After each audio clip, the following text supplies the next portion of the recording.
नमस्कार दोस्तों, एक बार फिर से आप सभी का स्वागत है आपके अपने इस यूट्यूब चैनल एजुकेशनल गैलरी में।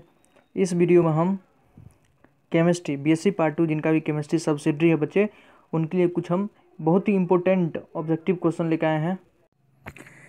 ये बहुत ही इंपॉर्टेंट क्वेश्चन का सीरीज है बच्चे। इससे पहले भी एक वीडियो हम अपलोड कर चुके हैं जिसमें आपको कुछ इंपॉर्टेंट क्वेश्चन मिलेंगे। 100% चांस है कि ये क्वेश्चन आपके इस बार एग्जाम में केमिस्ट्री सब्सिडरी में रिपीट होंगे बच्चे। ओके, तो हम चाहते हैं कि आप वहाँ जाएं, आप देखते मात्र टिक मारे। वो तभी हो सकता है जब आप अच्छे से वीडियो देख के जाएंगे, पूरा वीडियो देखिएगा तभी आपको मार सकते हैं बच्चे। बहुत सारे क्वेश्चन प्रीवियस ईयर का भी है और हम लॉजिक से भी बताएंगे, कुछ ट्रिक भी बताएंगे याद करने का, सभी का रेफरेंस बताएंगे बच्चे। जो भी आंसर बताएंगे सभी का रेफरेंस बताएंगे ताकि आपको क्रॉस चेक करने की जरूरत ना पड़े कि सही है या गलत है। ओके बच्चे, आपको कहीं और से अवेलेबल हुआ होगा क्वेश्चन प्रीवियस ईयर का, तो हो सकता है उसमें बहुत सारा आंसर गलत हो, आप क्रॉस चेक कर लीजिएगा। लेकिन हम सभी का आपको सामने में रेफरेंस बताएंगे जिसे आपको दोबारा क्रॉस चेक करने की जरूरत नहीं है। आप डायरेक्ट उसको एज इट इज याद कर सकते हैं। लिख के याद करेंगे तो आपके लिए और बेहतर होगा, नहीं तो आप अगर एक बार में पढ़ने से याद हो जाते तो और भी अच्छी बात है। तो थोड़ा बहुत हो सकता है विजुअल में प्रॉब्लम हो, लेकिन हम सभी क्वेश्चन को आपको बोल के बताएंगे, तो आप आराम से सुने बच्चे अंत तक।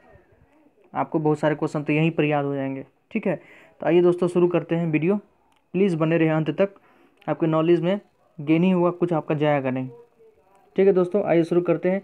ये आपके इस बार की केमिस्ट्री के एग्जाम के लिए बहुत ही इंपॉर्टेंट है बच्चे, तो आपको देखना चाहिए। Okay, let's start. First question है, the net heat change in a chemical reaction is the same whether it takes place in one or in a several step. कह रहा है net heat change in a chemical reaction, क्योंकि chemical reaction में जो net heat change होता है, net heat का इधर या उधर जो होता है वो सेम होता है। वेदर इट टेक्स प्लेस, चाहे वो एक स्टेप में जाए या सेवरल स्टेप में जाए बच्चे। ये किस रूल का, ये या ऐसा स्टेटमेंट किसने कहा था? तो ऐसा स्टेटमेंट है हेज का। किसका है बच्चे? Hess law. हेस लॉ यही बताता है कि अगर किसी केमिकल रिएक्शन में जो भी नेट हीट चेंज होता है, चाहे सिंगल स्टेप में जाए या मल्टीपल स्टेप में जाए, जिसको वही सेवरल स्टेप कहते हैं, तो वो हमेशा दोनों इक्वल होता है। ओके बच्चे, इसका हम आपको रेफरेंस दिखाते हैं। आइए देखिए,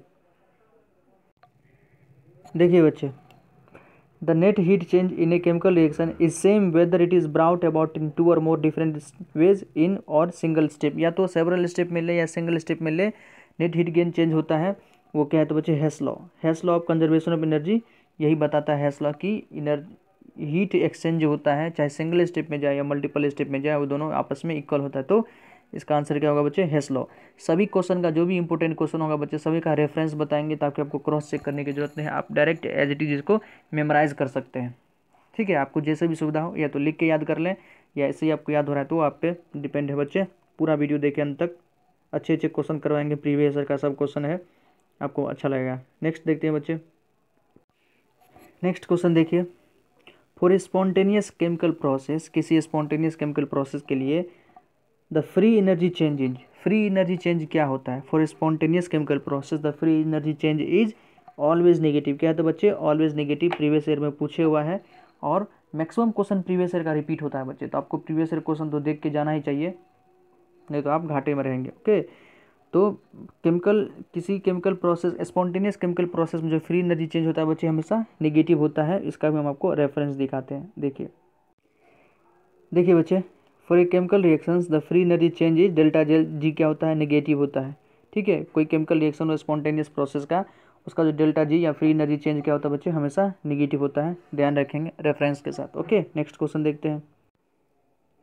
नेक्स्ट क्वेश्चन है बच्चे, अकॉर्डिंग टू स्लॉट, ACQ मतलब अकॉर्डिंग, स्लॉट मतलब सेकेंड लॉ ऑफ थर्मोडाइनमिक्स। ध्यान रखेंगे बच्चे, थोड़ा लंबा नहीं हो जाए इसलिए हम शॉर्ट फॉर्म में लिखे हैं। According to slot second law of thermodynamics, a process is spontaneous, कोई प्रोसेस स्पॉन्टेनियस होगा इफ़ ड्यूरिंग द प्रोसेस, यदि उस प्रोसेस में क्या हो, डेल्टा एस क्या हो बच्चे? Delta S system should be greater than zero. जो डेल्टा एस है इंट्रोपी सिस्टम का, इंट्रोपी क्या होना चाहिए? जीरो से ज़्यादा होना चाहिए, तभी वो जो सेकंड लॉ ऑफ थर्मोडायनेमिक्स का प्रोसेस वो स्पॉन्टेनियस होगा। डेल्टा एस क्या होना चाहिए बच्चे? ग्रेटर देन जीरो होना चाहिए। इसका भी हम आपको रेफरेंस दिखाते हैं। आइए देखिए, देखिए बच्चे, according to second law of thermodynamics a process या रिएक्शन इज स्पॉन्टेनियस। को भी सेकंड लॉ थर्मोडायनेमिक्स के अनुसार कोई भी प्रोसेस या रिएक्शन स्पॉन्टेनियस होगा इफ़ ड्यूरिंग द प्रोसेस या for a process to be spontaneous delta S universe, universe का जो डेल्टा एस है इंट्रोपी यूनिवर्स का क्या होना चाहिए बच्चे? Greater than zero. Okay, greater than zero होना चाहिए, इसलिए जो हमारा ऑप्शन डी था वो करेक्ट था। ओके, नेक्स्ट क्वेश्चन देखते हैं। सभी का बच्चे रेफरेंस दिखा रहे हैं, प्लीज़ आपको अच्छा लग रहा हो तो चैनल को सब्सक्राइब कर ले, लाइक कर ले, पहले से किए हैं तो आपको बहुत बहुत धन्यवाद बच्चे। आगे देखते हैं।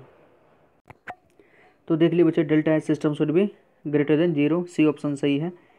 फोर्थ है, A catalyst increases the rate of reaction because of, B C मतलब बिकॉज ऑफ। कोई भी कैटलिस्ट रेट ऑफ रिएक्शन को इंक्रीज कर देता है। पढ़े होंगे बच्चे, कोई रिएक्शन जल्दी प्रोसीड नहीं हो रहा, अगर उसको जल्दी प्रोसीड करना है, जल्दी रिएक्शन को करवाना है तो हम कैटलिस्ट ऐड कर देते हैं।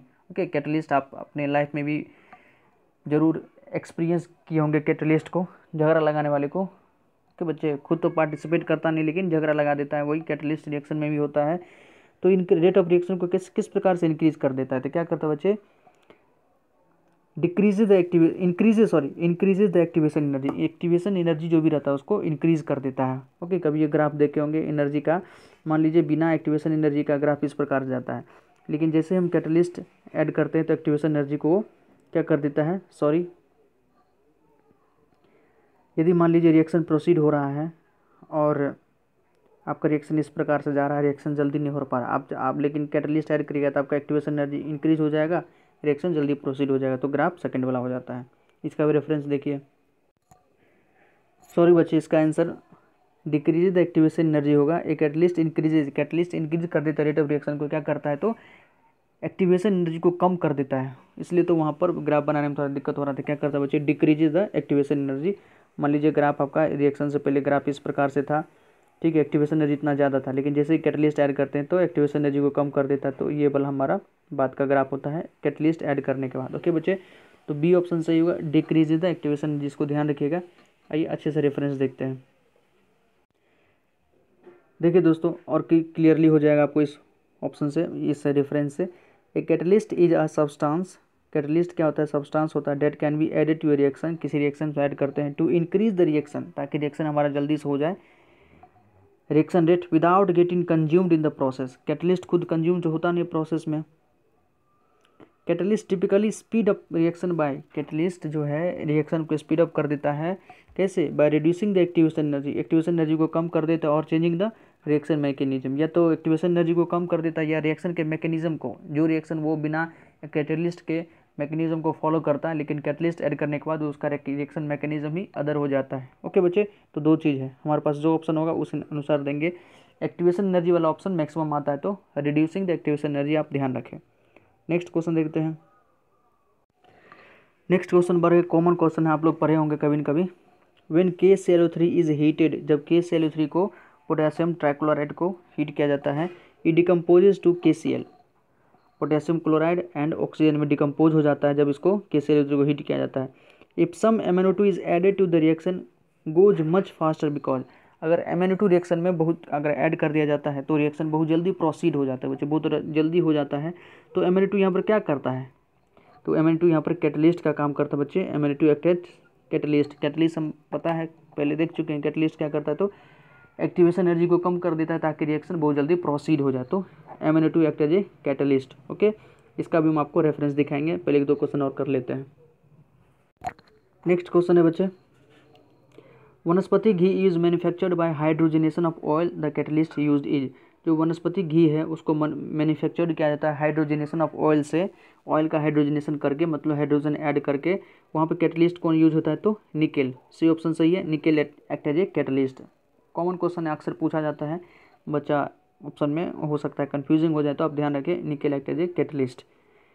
पहले दूसरा क्वेश्चन कर लेते बच्चे, एक ही साथ सबका रेफरेंस देख लेंगे क्योंकि ये सब आसान क्वेश्चन है, आप सब जरूर कभी न कभी क्वेश्चन सब देखे होंगे। नेक्स्ट है, in the Haber process for the manufacture of ammonia, Haber process में हम क्या बनाते हैं बच्चे, नाइट्रोजन प्लस हाइड्रोजन से क्या बनाते हैं, अमोनिया बनाते हैं। The following catalyst is use, वहाँ कौन सा कैटलिस्ट यूज करते हैं तो आयरन, क्या यूज करते हैं बच्चे, आयरन, ऑप्शन ए सही है, आयरन ध्यान रखेंगे, iron act as a catalyst. एक तो ये क्वेश्चन बड़ी पूछा जाता है, दूसरा ले चैटलियर प्रिंसिपल से पे पूछा जाता है बच्चे कि आयरन जो हम अमोनिया जो हम बनाते हैं हेवर्स प्रोसेस है, नाइट्रोजन प्लस हाइड्रोजन को लेके, तो टेम्परेचर और प्रेशर का क्या कॉम्बिनेशन है, प्रेशर हाई टेम्परेचर लो या टेम्परेचर हाई प्रेशर लो, ये थोड़ा आप देख लीजिएगा, ले चैटलियर प्रिंसिपल से हो सकता है पूछ दे। ओके बच्चे, थोड़ा बहुत खुद से भी देखें, नहीं होगा अवेलेबल आपके पास नहीं है तो आप हमारे कमेंट सेक्शन में लिखेंगे तो हम जरूर आपको बताएंगे बच्चे, एक बार कोशिश खुद से करें, ले चैटलियर प्रिंसिपल को पढ़ ले अच्छे से, उससे पूछ सकता है क्वेश्चन। तीनों का रेफरेंस हम पहले देख लेते हैं बच्चे। आइए देखिए बच्चे, ये तो उस क्वेश्चन का है जहाँ पर KClO3 को जब डिकम्पोज कर रहे थे KCl में और ऑक्सीजन में, तो MnO2 वहाँ पर कैटलिस्ट का काम कर रहा था। ठीक है बच्चे, इस प्रकार से ये रिएक्शन प्रोसीड होता है। The MnO2 act as catalyst, वहाँ पर MnO2 कैटलिस्ट का काम करता है। नेक्स्ट क्वेश्चन देख लीजिए, हाइड्रोजनेशन ऑफ वनस्पति की। Hydrogenation is performed using a catalyst known as nickel catalyst, वहाँ सपोर्टेड निकेल कैटलिस्ट का यूज़ किया जाता है।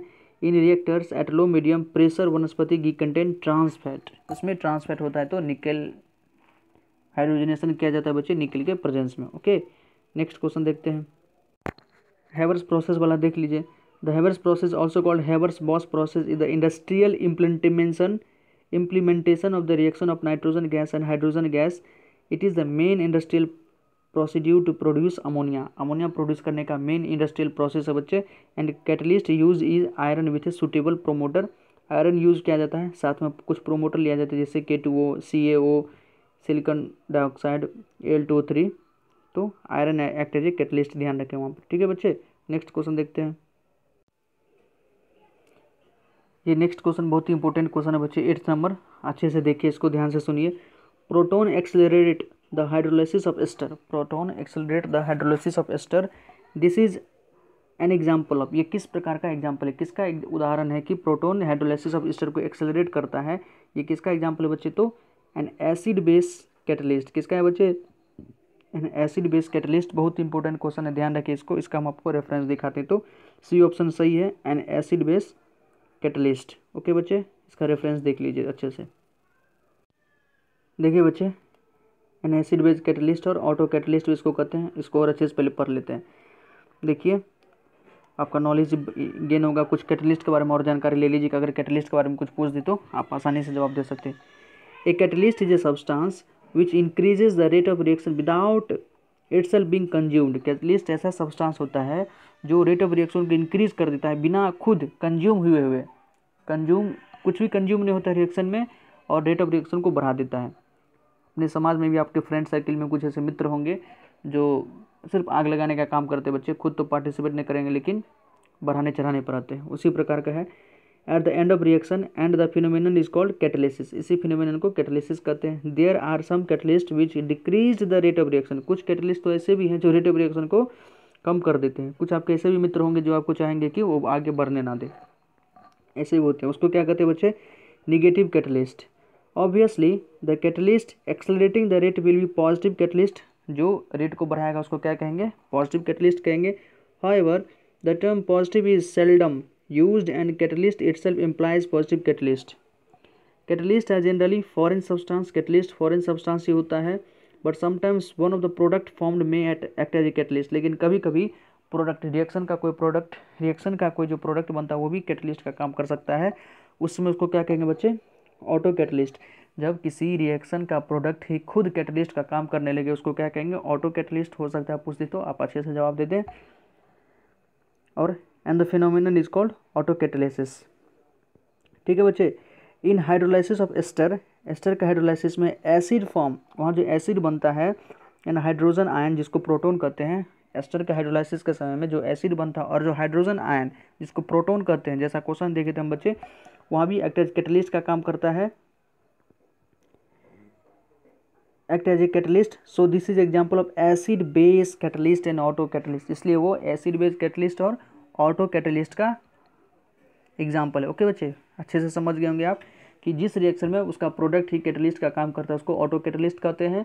जैसे कि हाइड्रोलाइसिस, एस्टर का हाइड्रोलाइसिस करते हैं तो वहाँ पर क्या क्या बनता है, हाइड्रोजन आयन बनता है और एसिड बनता है जो कि कैटलिस्ट का काम करता है, इसलिए ये ऑटो कैटलिस्ट भी और एसिड बेस, चूँकि एसिड बेस कैटलिस्ट का भी एग्जाम्पल है। ओके, अच्छे से समझ गए होंगे बच्चे, प्लीज़ चैनल को लाइक कर दें, सब्सक्राइब कर दें।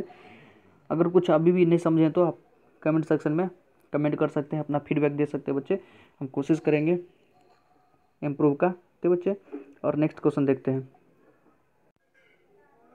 नेक्स्ट क्वेश्चन देखिए बच्चे, ये थोड़ा आसान है लेकिन इंपॉर्टेंट है बच्चे, बहुत सारे बच्चे इसमें कंफ्यूजिंग होकर गलती कर सकते हैं। The one that is good conductor of electricity, मतलब जो ऑप्शन दिया हुआ इसमें से कौन जो है गुड कंडक्टर इलेक्ट्रिसिटी है in solid state, solid state में। ओके बच्चे, पहला ऑप्शन NaCl जो कॉमन साल्ट होता है, तो कॉमन साल्ट एक्वस स्टेट में या लिक्विड स्टेट में गुड कंडक्टर है बच्चे। ठीक है, तो ये ऑप्शन हो नहीं सकता है। डायमंड कभी भी गुड कंडक्टर इलेक्ट्रिसिटी नहीं हो सकता है। सोडियम ब्रोमाइड ये भी नहीं हो सकता है। ग्रेफाइट, ग्रेफाइट पर होंगे नॉन मेटल है, या पेंसिल में जो ग्रेफाइट होता है बच्चे वो सॉलिड स्टेट में ये है तो गुड कंडक्टर ऑफ इलेक्ट्रिसिटी है। तो सॉलिड स्टेट में ग्रेफाइट यहाँ जो ऑप्शन है इसमें गुड कंडक्टर ऑफ इलेक्ट्रिसिटी होगा, बी ऑप्शन सही है बच्चे। नेक्स्ट देखते हैं 10th नंबर है with dilution molar conductivity of electrolyte. Dilution करने पर किसी इलेक्ट्रोलाइट का मोलर कंडक्टिविटी क्या होगा तो हमेशा बढ़ता है, is always increases. With dilution molar conductivity of electrolyte always increases. ठीक है बच्चे, इसका रेफरेंस हम आपको दिखाते हैं। देखिए बच्चे, molar conductivity of a strong and weak electrolyte increases, चाहे इलेक्ट्रोलाइट स्ट्रॉन्ग हो या वीक हो हमेशा बढ़ता है डाइल्यूशन करने पर, increases on dilution. On dilution as volume of solution increases, dilution करेंगे मतलब पानी ऐड करेंगे तो सॉल्यूशन का वॉल्यूम तो इंक्रीज करेगा। दस द नंबर ऑफ आयंस पर ml डिक्रीजेज, आयंस जो है पर मिलीलीटर डिक्रीज करेगा, हैंस कंडक्टिविटी डिक्रीजेज। आयंस कम तो कंडक्टिविटी कम, क्योंकि आयंस ही है जो चार्ज कैरियर है, चार्ज को कैरी करने वाला है, तो जब आयंस ही कम हो जाएंगे तो कंडक्टिविटी कम हो जाएगा। Molar conductivity is defined for 1 mole of ions. Okay, तो डाइल्यूशन करने पर याद रखेंगे बच्चे क्या होता है, कंडक्टिविटी बढ़ता है। नेक्स्ट देखते हैं, नेक्स्ट क्वेश्चन देखिए बच्चे, कोलरॉच लॉ कैन बी एक्सप्रेस्ड है। कोलरॉच लॉ को किस प्रकार से हम एक्सप्रेस कर सकते हैं बच्चे, ये दिखाते हैं हम आपको सीधे रेफरेंस से। बच्चे एक बात ध्यान रखिए कि आपके सिलेबस में मैक्सिमम क्वेश्चन कहाँ से है तो कोऑर्डिनेशन केमिस्ट्री से है, इलेक्ट्रोकेमिस्ट्री से और थर्मोडायनेमिक्स से है। ओके, इस तीनों का तो क्वेश्चन आप जितना ज़्यादा कर सकते हैं उतना आपके लिए बेनिफिटेड रहेगा बच्चे। मैक्सिमम क्वेश्चन तो हम ही आपको करवा देंगे यहीं पर, आप बस जुड़े रहें, सब्सक्राइब कर ले चैनल को और बेल आइकन को भी प्रेस कर दें ताकि आपको तुरंत नोटिफिकेशन मिल जाएगा। हम ज़्यादा से ज़्यादा क्वेश्चन चाहेंगे कि तीनों टॉपिक आपको अपलोड करें। पिछले वीडियो में भी हम तीनों को कॉम्बिनेशन से एक साथ, ऐसा नहीं कि एक ही चैप्टर का एक बार लेते हैं, नहीं, तीनों के कॉम्बिनेशन हम ले रहे हैं बच्चे क्वेश्चन। तो आप इस यहाँ भी जुड़े रहे तो आपको हम कम से कम आपका सिलेबस का सारा करवा देंगे जो आपके एग्जाम में पूछा जाएगा बच्चे, तो आप जुड़े रहें। ये क्वेश्चन हम आपको दिखाते हैं, Kohlrausch law can be expressed as.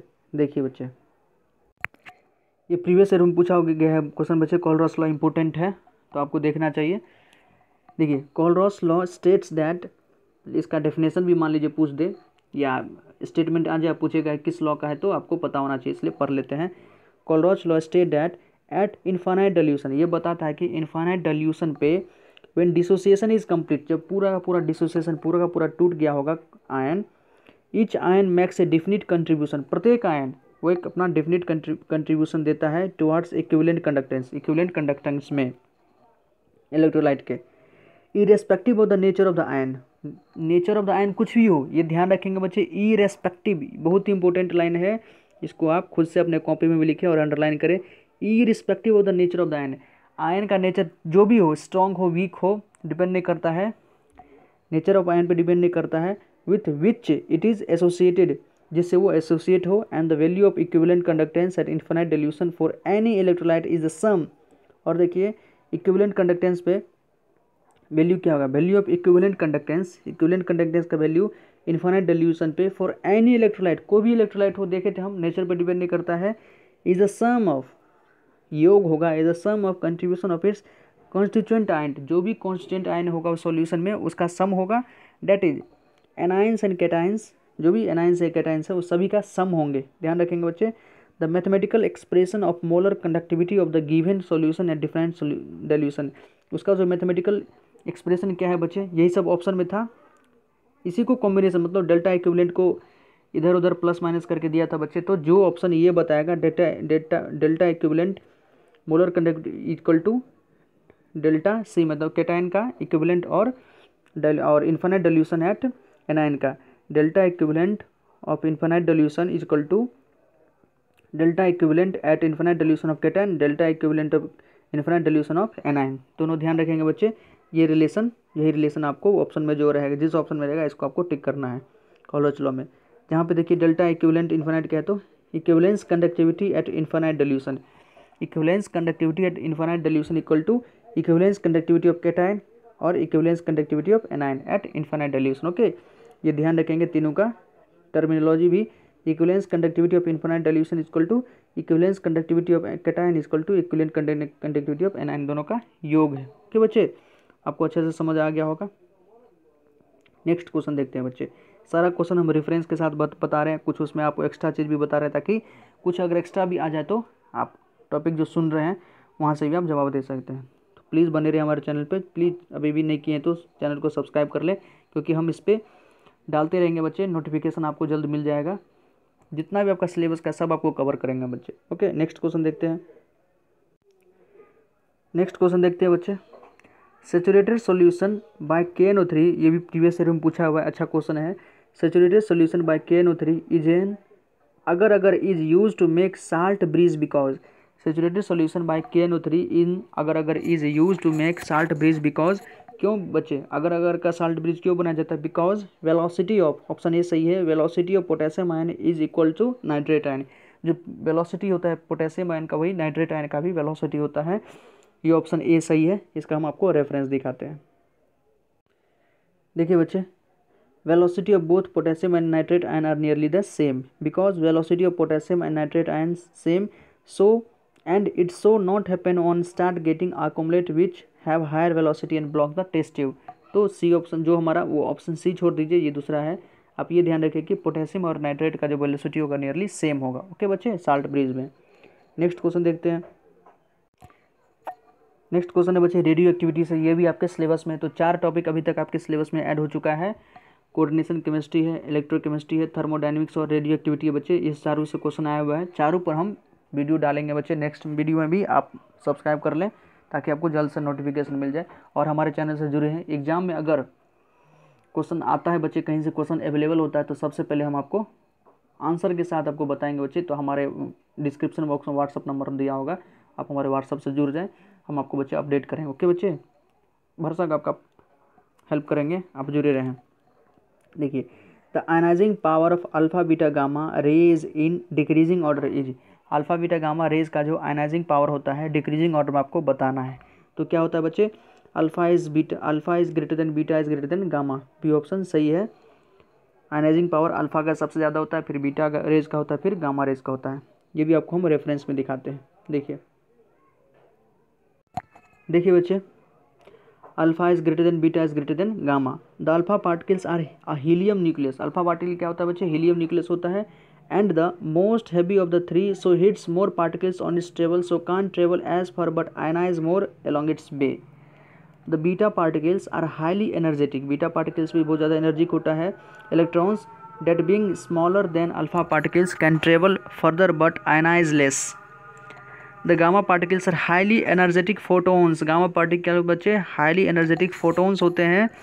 Date rarely interact with matter so can travel very far and ionise the least. सबसे ज़्यादा ये दूर जा सकता है बच्चे, ये भी क्वेश्चन पूछ सकता है। जैसे हम सभी ऑप्शन में देखे थे कि alpha particle can not travel as far, बहुत ज़्यादा दूर नहीं जाएगा बच्चे। ओके, और एक क्वेश्चन पिछले वीडियो में भी आप देखे होंगे कि हीलियम अल्फा पार्टिकल क्या होता है, तो हीलियम न्यूक्लियस होता है बच्चे।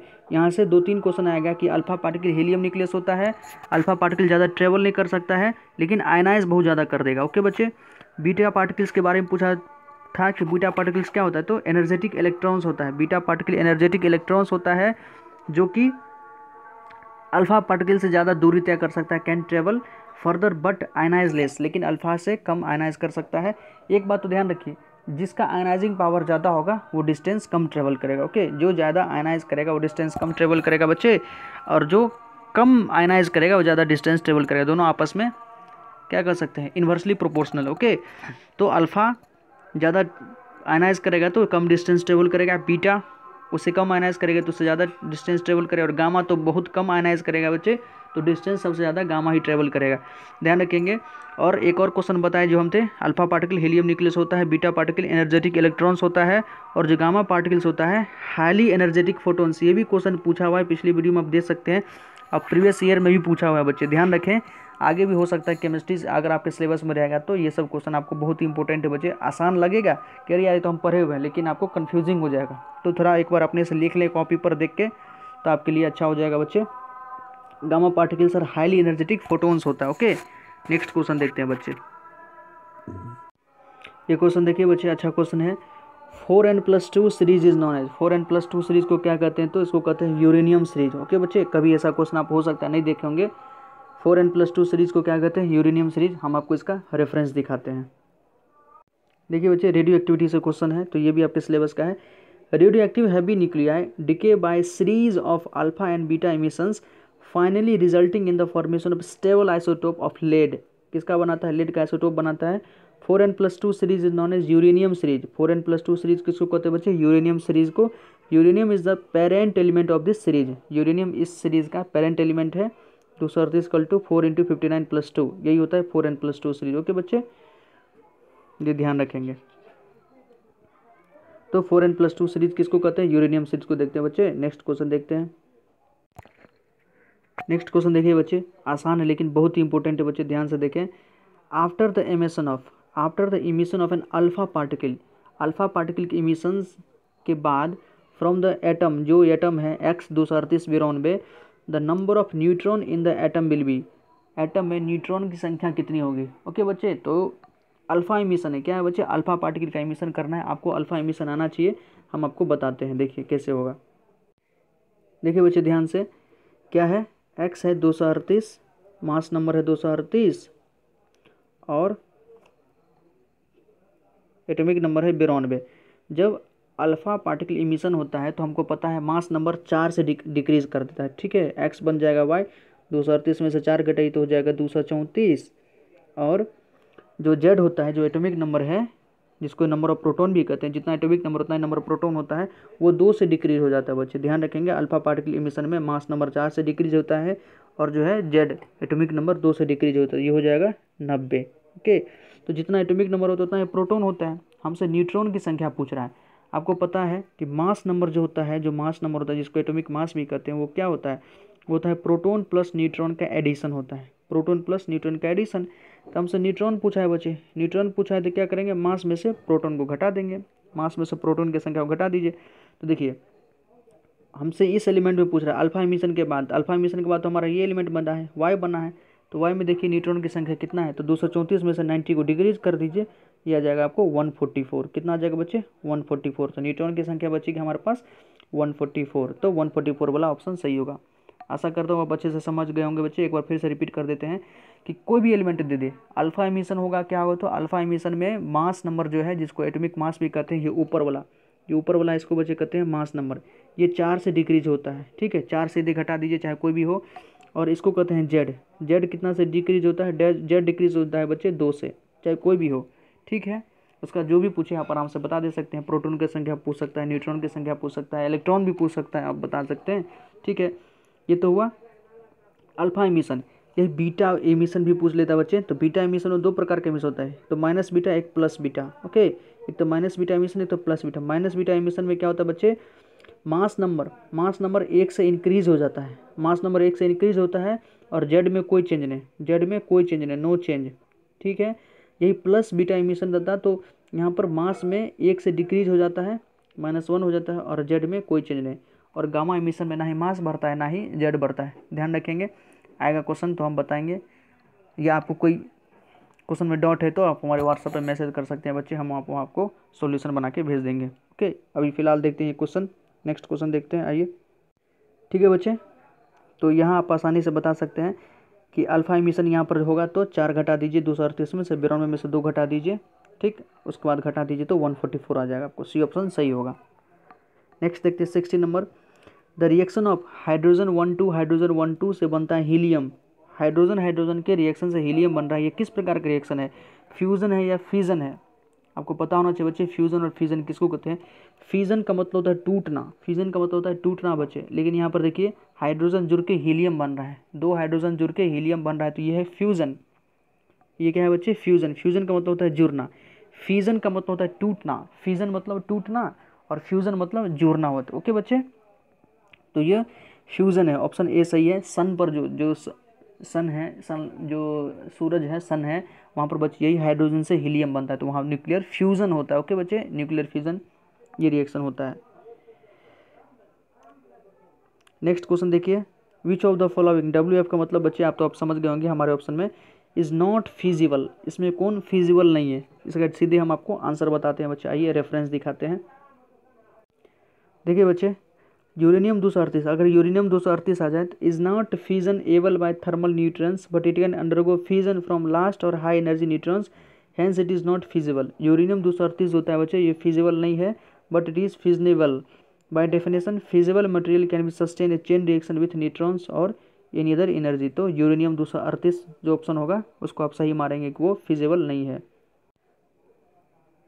तो सी ऑप्शन रख लिए बच्चे, यूरेनियम 238 ये फिजिबल नहीं है, तो ऑप्शन सी हो जाएगा। हमसे नॉट फिजिबल पूछा है तो 238 फिजिबल नहीं होगा। इसके अलावा 235 होगा, 239 होगा, प्लूटोनियम, ये सब फिजिबल है बच्चे। ओके, नेक्स्ट क्वेश्चन देखते हैं।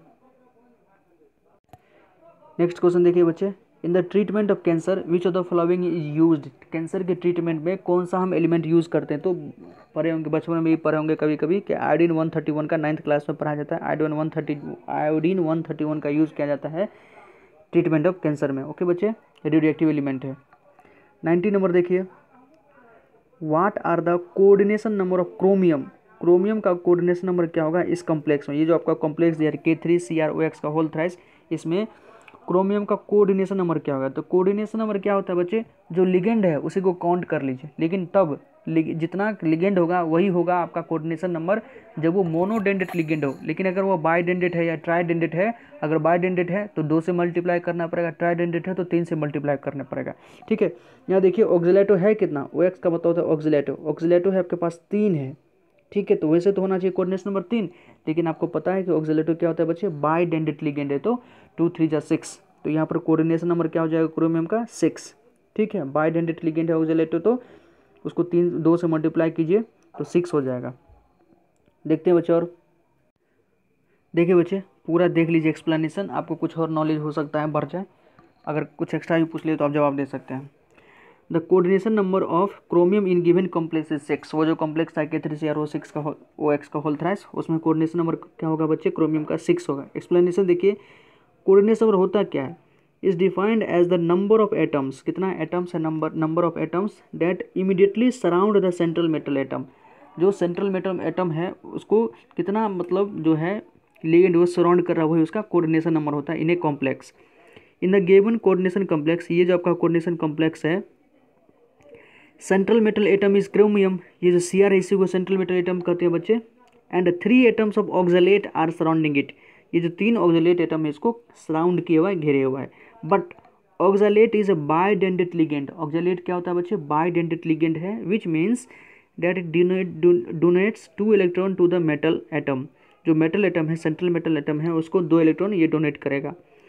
These ligand occupy 2 position around the central metal atom. Central metal atom के सराउंडिंग में ये 2 पोजीशन ऑक्यूपाई करता है। Okay, there are 3 oxalate ligand, 3 oxalate ligand है, so it will occupy 2 into 3, 2 into 3 equal to 6 position, total 6 position occupy करेगा around the central metal atom. Hence, इसलिए बच्चे hence the coordination number of chromium in given complex is 6। कितना होगा, 6 होगा। Okay, तो पूरा explanation के साथ बच्चे अच्छे से बताए हुए हैं, 1-2 बार हो सकता था, आप इसको लिख लें, आपके नॉलेज में और बूस्ट ही होगा, आप मतलब मेमोराइज हो जाएगा सभी चीज़ लिखने पर। नेक्स्ट क्वेश्चन देखते हैं बच्चे। नेक्स्ट क्वेश्चन है बच्चे ऑक्सीडेशन स्टेट से, कोऑर्डिनेशन नंबर ऑक्सीडेशन स्टेट ये सब पूछता है।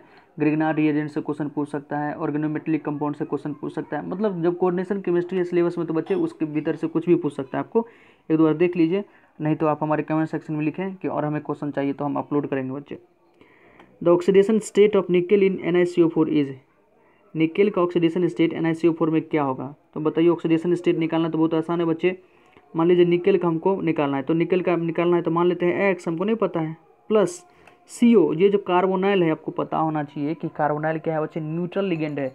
न्यूट्रल लिगेंड है तो कोई इस पर डेंसिटी होगा ही नहीं, तो X + 0 = 0, तो यहाँ पर X = क्या होगा बच्चे, 0। तो निकेल के यहाँ पर ऑक्सीडेशन स्टेट क्या हो जाएगा, 0। ऑप्शन ए सही है, ध्यान रखेंगे बच्चे, बहुत ही इंपॉर्टेंट क्वेश्चन है। NiCO4 पूछता है, इसका ऑक्सीडेशन स्टेट पूछ सकता है, इसका आपको हाइब्रिडाइजेशन पूछ सकता है, मैग्नेटिक मूवमेंट पूछ सकता है। मैग्नेटिक मूवमेंट पर हम वीडियो बना चुके हैं बच्चे, आप जाके देख सकते हैं। ठीक है, डिस्क्रिप्शन बॉक्स में लिंक होगा, आप वहाँ से देख सकते हैं। मैग्नेटिक मूवमेंट पूछता है NiCO4 का, NiCl4 का पूछता है, टेट्राहेड्रल या DsP2 जो होता है, आपको पता होना चाहिए। फिर देखिए बच्चे, the hybridisation of NiCO4। NiCO4 का देखिए क्वेश्चन ही पूछ दिया कि NiCO4 का हाइब्रिडाइजेशन क्या होगा बच्चे, तो होगा sp3, ध्यान रखेंगे sp3 होगा। ये आपको हम बताते हैं कैसे आप बना सकते हैं। ठीक है बच्चे, वैसे हम डिस्क्रिप्शन बॉक्स में लिंक दे देंगे, वहाँ पर हम बताए हुए हैं, नहीं तो आप यहाँ भी समझ सकते हैं अगर नहीं देखें तो प्लीज़ देख लीजिए, वहाँ आपको और अच्छे से एक्सप्लेनेशन मिलेगा। आप यहाँ भी देख लीजिए sp3 कैसे होता है NaCO4 का। देखिए बच्चे ध्यान से, NaCO4 का हमको हाइब्रिडाइजेशन पूछ सकता है। तो सबसे पहले आपको यहाँ पर ऑक्सीडेशन स्टेट निकालना पड़ेगा। ऑक्सीडेशन स्टेट हम निकाले थे, क्या था, 0 था। ठीक है, तो ऑक्सीडेशन स्टेट निकालने के बाद आप निकेल का इलेक्ट्रॉनिक कॉन्फ़िगरेशन लिखिए। तो क्या होगा बच्चे, आर्गन, निकेल का एटॉमिक नंबर कितना होता है, 28 होता है। आर्गन 3d8 4s2, आर्गन होता है 18, 2 20 8 28। ठीक है, 3d8 4s2 इलेक्ट्रॉनिक कॉन्फ़िगरेशन लिखने के बाद क्या करेंगे, 3d8 4s2 आया था बच्चे, इसका बनाएंगे हम, जो इसका ऑर्बिटल होता है उसका डायग्राम बनाएंगे। यह 3d 4s बनाए और 4p बनाए, 4s और 4p समझिए, ये 4s है, ये 4p है। ठीक है, ये 4s है, ये 4p है। ओके, 3d8 4s2 था बच्चे। और CO को याद रखना पड़ेगा, जो कार्बोनाइल स्ट्रॉन्ग फील्ड लिगेंड है, तो उसमें जो 2 इलेक्ट्रॉन है 4s2 में, जो 2 इलेक्ट्रॉन है वो आएगा 3d में ही आ जाएगा। 1 2 3 4 5 6 7 8, तो ऐसे ही भर गया। और जो 4s2 में 2 इलेक्ट्रॉन था वो यहीं आकर पेयरिंग कर लेगा बच्चे, तो 3d पूरा फुलफिल हो जाता है। तो बचता है हमको s का 1 ऑर्बिटल और p का 3 ऑर्बिटल, sp3। तो हमारे पास कौन सा हाइब्रिडाइजेशन होता है बच्चे, sp3। ये थोड़ा ओवरव्यू हम हल्का दे दिए हैं, ब्रीफ में बता दिए बच्चे। डिटेल के लिए आप डिस्क्रिप्शन बॉक्स में लिंक है वीडियो का, आप वहाँ जाके चेक कर सकते हैं। 3-4 क्वेश्चन और प्रैक्टिस करवाए हुए हैं बच्चे, वहाँ से आप अच्छे से देख सकते हैं। मैग्नेटिक मोमेंट भी बताए हुए हैं, इनर ऑर्बिटल कॉम्प्लेक्स है या आउटर ऑर्बिटल कॉम्प्लेक्स है, इस पर भी हम डिस्कस किए हुए हैं। ओके बच्चे, तो वहाँ से जाके आप अच्छे से चेक कर सकते हैं। जो वीडियो वैसे ही लंबा हो चुका है, इसलिए बच्चे थोड़ा हम ब्रीफ में बताएं। ठीक है, फिर भी अच्छे से हम एक्सप्लेन किए बच्चे, इसी प्रकार से आप भी निकाल सकते हैं। और ये 100% है, आप हमसे लिख के ले सकते हैं, ये क्वेश्चन आएगा ही। ओके बच्चे, अगर आप केमिस्ट्री में आपको ऑनर्स है या सब्सिडियरी, दोनों में ये क्वेश्चन आएगा ही आएगा, सभी साल आ रहा है, इस बार भी आएगा बच्चे। नेक्स्ट क्वेश्चन देखते हैं। नेक्स्ट क्वेश्चन है बच्चे, ऑल लिगेंड्स आर, लिगेंड्स जितना भी लिगेंड्स है, चाहे न्यूट्रल लिगेंड हो, कैटायनिक लिगेंड हो, एनायनिक लिगेंड हो। ओके बच्चे, मोनोडेंडेट होता है, कोई बाइडेंडेट होता है, कोई ट्राइडेंडेट लिगेंड होता है। वो लिगेंड क्या है, लुईस एसिड है या लुईस बेस है, तो आप आसानी से बता सकते हैं। अगर थोड़ा बहुत अगर दिमाग पे जोर डालेंगे तो आपको पता चल जाएगा लिगेंड करता क्या है। इलेक्ट्रॉन पेयर जो होता है सेंट्रल मेटल में एटम को डोनेट करता है, तो जो इलेक्ट्रॉन डोनेट करता है उसको लुईस बेस बोलते हैं बच्चे। जो खुद इलेक्ट्रॉन लेता है उसको लुईस एसिड बोलते हैं, जो इलेक्ट्रॉन डोनेट करता है उसको लुईस बेस बोलते हैं। तो लुईस बेस बी ऑप्शन सही होगा। इसका भी हम आपको रेफरेंस दिखा देते हैं ताकि आपको क्रॉस चेक करने की जरूरत ना पड़े बच्चे। सभी क्वेश्चन का हम रेफरेंस आपको दिखाए हुए हैं, तो आपको आँख मूंद के आप भरोसा करें, याद कर ले डायरेक्ट, आप बच्चे लिख के याद कर ले, क्वेश्चन आएगा आपसे डायरेक्ट टिक मारें। देखिए बच्चे ध्यान से, लिगेंड्स आर आयंस और मोलिक्यूल्स। लिगेंड्स आयंस हो सकता है, मोलिक्यूल्स हो सकता है which are found to central atom ion in the coordination entity, therefore ligands are Lewis base. लिगेंड्स क्या है बच्चे, लुईस बेस है। Since electron donors are considered Lewis base, क्योंकि इलेक्ट्रॉन डोनर को लुईस बेस कहा जाता है, इलेक्ट्रॉन एक्सेप्टर को लुईस एसिड कहा जाता है, लेकिन लिगेंड यहाँ पर इलेक्ट्रॉन डोनेट करता है, इसलिए बच्चे लुईस बेस हो गया। ओके, नेक्स्ट क्वेश्चन देखते हैं। NaCO4 वाला भी देख लीजिए बच्चे, NaCO4 का हाइब्रिडाइजेशन देख लीजिए। sp3 हाइब्रिडाइजेशन होता है, the empty 4s and 4p orbital undergo sp3 hybridisation. जो 4s और 4p एम्प्टी था वो sp3 हाइब्रिडाइजेशन से फिल होता है and forms bond with carbonyl group, carbonyl ligand से बॉन्ड्स बनाता है टू गिव NaCO4। दस NaCO4 इज डायमैग्नेटिक, क्योंकि एक भी देखे थे 3D तो पूरी के पूरी फिल हो चुका था बच्चे, कोई भी अनपेयर्ड इलेक्ट्रॉन नहीं था, इसलिए क्या होगा, वो डायमैग्नेटिक होगा। ध्यान रखेंगे, डायमैग्नेटिक जैसे हो गया तो मैग्नेटिक मूवमेंट क्या होगा, 0 होगा, क्योंकि मैग्नेटिक मूवमेंट क्या होता है, √n इंटू n+2। n क्या होगा बच्चे, नंबर ऑफ अनपेयर्ड इलेक्ट्रॉन, तो नंबर ऑफ अनपेयर्ड इलेक्ट्रॉन दिया है ही नहीं, तो NaCO4 का मैग्नेटिक मूवमेंट 0 होगा, क्योंकि ये डायमैग्नेटिक है। सब चीज़ बता दिए, डिस्क्रिप्शन बॉक्स में लिंक है, वहाँ भी जाकर आप देख सकते हैं। कुछ क्वेश्चन प्रैक्टिस के लिए भी है बच्चे। ठीक है, नेक्स्ट देखते हैं। नेक्स्ट क्वेश्चन देखिए बच्चे, ये भी इंपॉर्टेंट क्वेश्चन है, बहुत ही इंपॉर्टेंट क्वेश्चन है, मैक्सिमम चांस है ये आएगा ही, ऑनर्स में भी और सब्सिडरी में भी। The hybridisation of iron in K3Fe6। K3Fe6 में आयरन का हमको हाइब्रिडाइजेशन पूछ रहा है। ठीक है, हम आपको ये भी बना के दिखाते हैं, सेम वही प्रोसेस है। K3Fe6 देखिए बच्चे, क्या था, K3 FeCN6 लिखने में थोड़ा बहुत बच्चे दिक्कत है, आप समझ रहे हैं, पूरा बोल रहे हैं। K3FN6 है, ये कम्प्लेक्स है।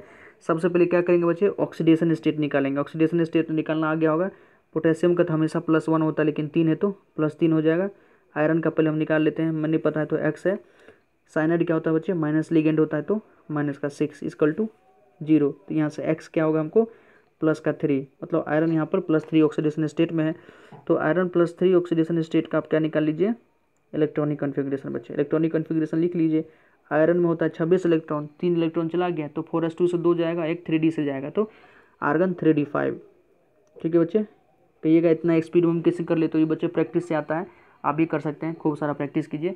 हमारा केमिस्ट्री सब्जेक्ट रहा है सब दिन से, वैसे मुझे आता सब है बच्चे। ठीक है, केमिस्ट्री हमको बहुत अच्छे से आता है क्योंकि यही मेरा सब्जेक्ट रहा है, तो इसलिए हम बहुत जल्दी कर लेते हैं बच्चे। तो आर्गन 3d5 हो गया। अब क्या बताए थे आप उसको, ऑर्बिटल डायग्राम बनाइए, 3d बनाइए, 4s बनाइए और 4p बनाइए। और साइनाइड था बच्चे, ये भी ध्यान रखना पड़ेगा कि स्ट्रॉन्ग फील्ड लिगेंड है कि वीक फील्ड लिगेंड है। तो साइनाइड स्ट्रॉन्ग फील्ड लिगेंड है। ठीक है, देखिए ये 3d हो गया, ये 4s हो गया, ये 4p हो गया।